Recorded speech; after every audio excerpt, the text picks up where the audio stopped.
Padane sampun rampung. Ayo. Ayo tutukna meneh ini. Rada menteng. Sugeng sonten dumateng keluarga besar tuan rumah. Bapak Suwoto, Mak. Pak Suwoto sekeluarga Mak Suwanto. Suwato. Pak To, nggih, Pak To matur Gampangnya Pak To. suwun, nggih. Wedal sakmenika nimbali ketoprak bakti Kuncoro, nggih. Dalam acara napa niki acara?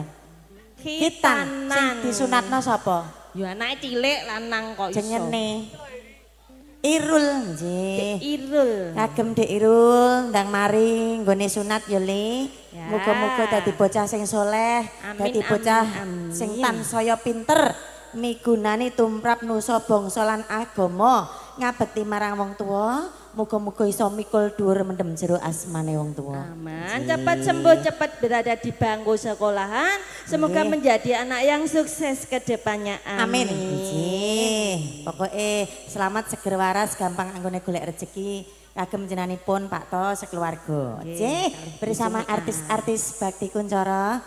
Nggih. Permintaan. Diaturi ngaturi tuan rumah khusus kagem Bapak Ibu para tamu undangan. Nggih, warga desa Rempelas ya. Nggih, oke. Monggo sing rada penak-penak sithik. Aku iki jane nyanyi ra patek apik, Bu. Apik nek dienggo sorak-sorak tok. Pak Nartakon apa? Iya, sarung jagung.